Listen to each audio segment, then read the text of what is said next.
Hello and welcome. Today we're talking all about commerce in the metaverse. Let's kick things off by talking about some big numbers.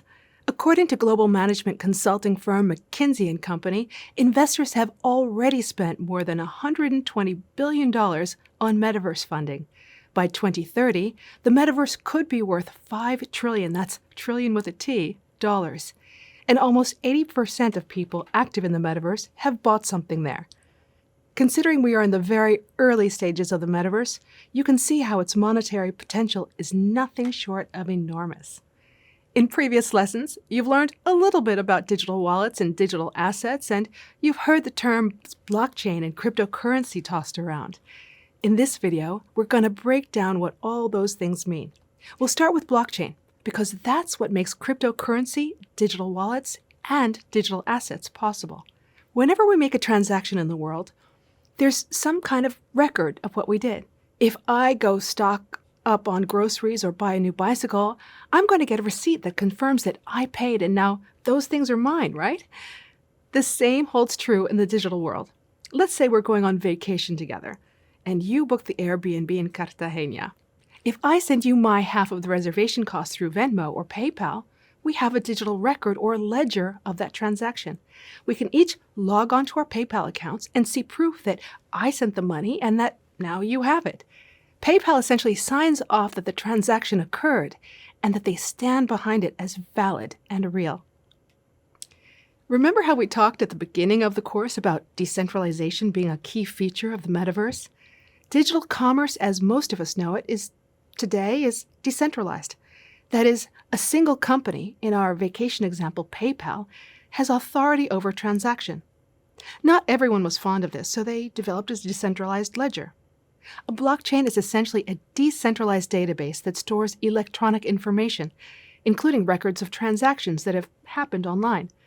Because a record on the blockchain is decentralized, when it comes to financial data, for example, there's no single bank or financial institution that stands behind a transaction.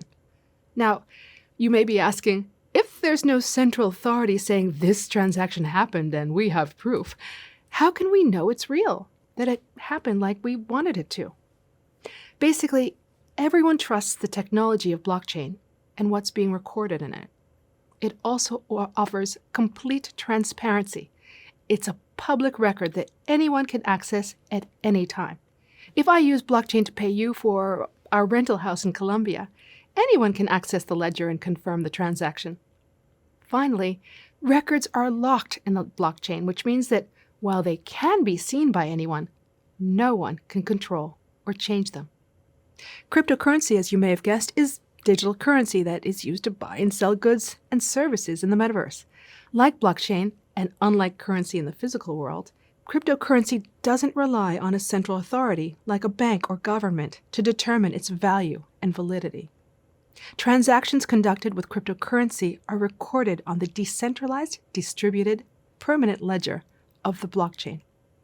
You purchase cryptocurrency through an online exchange using a credit or debit card. Numerous online resources are available to help you learn more about cryptocurrency. Now, let's say your favorite digital artist just released a new set of NFTs and you've got to get your hands on one. In order to purchase it, you need enough money in your digital wallet to buy the art. Now, you don't have to use cryptocurrency to buy things in the metaverse. You can pay for a game, subscribe to an app, and even buy that NFT using a debit or credit card.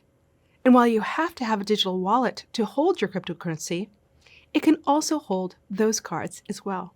You might already be using a version of a digital wallet, though you may not think of it in those terms. Apple Pay and Google Pay are examples of digital wallets where you store your credit card and debit card information in order to make online purchases, as well as travel and event tickets. A Metaverse digital wallet also allows you to store your cryptocurrency as well as all of your digital assets and purchases. Your digital wallet will have an address that serves as its unique identifier. This wallet address, also called a public key, is what's used on the blockchain to verify transactions, and people will need to know it in order to send you cryptocurrency. A wallet address is made up of numbers and letters. It's important to note that if you lose the key, you lose access to the wallet permanently. be sure to keep the key in a safe place. Digital wallets in the metaverse come in several variations, including desktop, online, mobile, hardware, and paper. Each has its pros and cons. For example, a desktop wallet requires a computer with a lot of storage and space and processing power. To learn more about available digital wallets, you can visit Investopedia.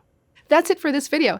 Next, you'll take a trip over to Meta, where you'll get to see some commerce in the metaverse from the perspective of a content creator.